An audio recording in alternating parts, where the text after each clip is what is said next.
చేస్తున్నప్పుడు మహిళల మీద ఎందుకండి మీకు ఆ శక్తి యాప్ ఉండి ఉపయోగం ఏంటి?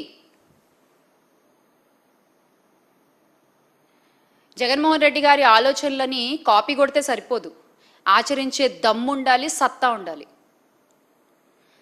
అది లేదు అని పవన్ కళ్యాణ్ గారు స్టేజ్ మీద ఓపెన్గా ఒప్పుకున్నారు ఒక మీటింగ్లో, మా ప్రభుత్వానికి అంత సత్తా లేదు అని. దాని రోజున ఎమ్మెల్యేలు నాయకులు అందరూ నిజం చేస్తూ వస్తున్నారు.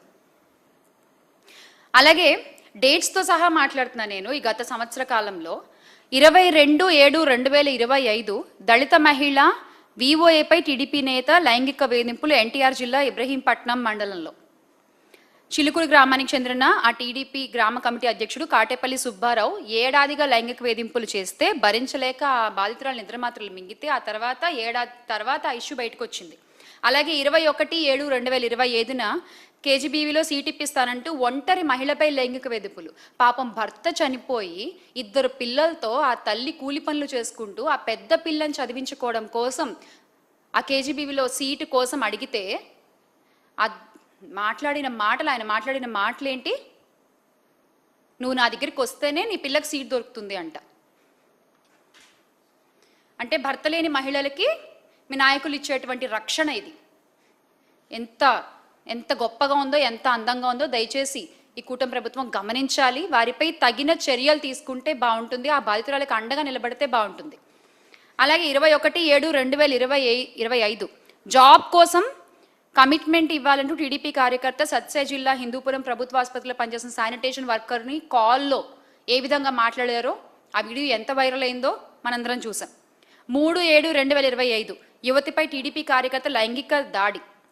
తిరుపతి జిల్లా నాయుడుపేట పట్టణం అగ్రహారపేట అరుణతి కాలనీకి చెందిన ఒక యువతిపై టీడీపీ కార్యకర్త మొండెం ఉదయ్ లైంగిక దాడికి యత్నించారు. నిద్రిస్తుండగా అమ్మాయి పడుకుంటే లైంగిక దాడి చేసి దాని వీడియోలు చిత్రించి వాటిని సోషల్ మీడియాలో రిలీజ్ చేస్తామంటూ ఆమెను బెదిరించి, అలాగే 1/8/2025 యువతిని మోసం చేసిన కేసులో మచిలీపట్నం టీడీపీ నేత పల్లపాటి సుబ్రహ్మణ్యం తనయుడు అభివన్ను ఎప్పుడు పోలీసులు అరెస్ట్ చేశారో తెలుసా అండి? మచిలీపట్నంలోని మన పేర్ని నాని అన్న వాళ్ళ అబ్బాయి పేర్ని కిట్టు గారు ఒక పెద్ద యాజిటేషన్ చేసి ప్రశ్నిస్తూ రోడ్లెక్కి ఇది అన్యాయం, ఒక మహిళకు మీరు చేసింది తప్పు అని చెప్పి ఆయన గొంతెత్తి అడిగితే అప్పుడు పోలీసులు నిద్రలేచి ఆయన అరెస్ట్ చేశారు. అంటే వైఎస్ఆర్ కాంగ్రెస్ పార్టీ నాయకులు గుర్తు చేస్తే తప్ప, పోరాటాలు చేస్తే తప్ప బాధితులకు ఈ రోజున న్యాయం జరిగే పరిస్థితి లేదు. అలాగే 15/6/2025లో ప్రేమ పేరుతో టీడీపీ ఎమ్మెల్యే వాసు అనుచరుడి మోసం చూసాం మనం రాజమహేంద్రవరంలో. 5/6/2025 దళిత మైనర్ బాలికపై 6 నెలలుగా టీడీపీ కార్యకర్తలు అత్యాచారం చేసిన సంఘటన అయితే అసలు దారుణం. అది వయస్సుతో సంబంధం లేదు. 7 ఏళ్ల బాలికపై కూడా 3/6/2025న టీడీపీ కార్యకర్త అఘాయిత్యం చేస్తే పశ్చిమ గోదావరి జిల్లా ఆకువీడు నగర పంచాయతీకి చెందిన బాలిక తల్లిదండ్రులు మొరపెట్టుకుంటే వాళ్ళకి ఈ రోజుకి న్యాయం జరగలేదు. ఏంటి మీరు మహిళలకు ఇచ్చే భద్రత, ఏంటి మీరు మహిళలకు ఇచ్చే రక్షణ మీ కుటుంబ ప్రభుత్వంలో? అలాగే 6/4/2025న పల్నాడు జిల్లాలో అంగన్వాడీ కార్యకర్తకు టీడీపీ నేత లైంగిక వేధింపులు. మేము కమ్మోళ్ళం, నువ్వు మాల్దానివి, ప్రభుత్వం మాది, ఇవి వాళ్ళు మాట్లాడిన మాటలు. నువ్వు మమ్మల్ని ఏం చేయలేవు, నేను అడిగింది నువ్వు చేయాల్సిందే. పచ్చిగా మాట్లాడాలంటే ఇంకా మా కోరికలు నువ్వు తీర్చాల్సిందే. ఇది వాళ్ళు మాట్లాడి ఆమెను బెదిరించిన బెదిరింపులు.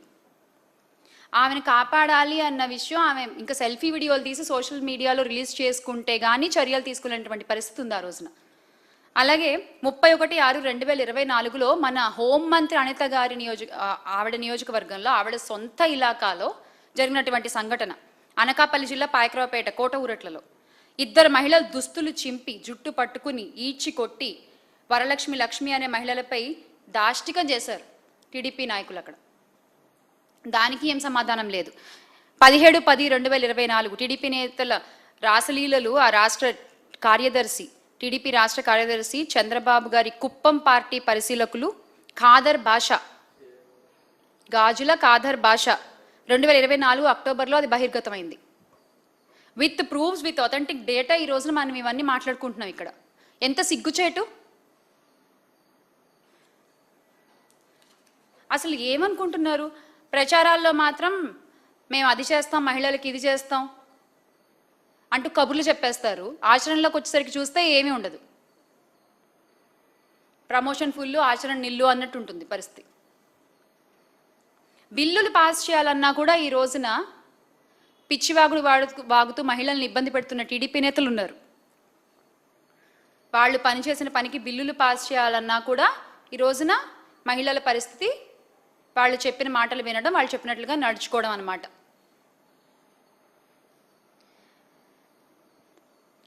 విద్యార్థినులపై టీడీపీ కుటుంబాలకు చెందిన యువకుల గ్యాంగ్ రేప్ చేసి 19/10/2024లో ఆ తల్లిదండ్రులు ఎంత మొరపెట్టుకున్నారో, ఆ తల్లిదండ్రులు ఎంత క్షోభ అనుభవించారో, ఆ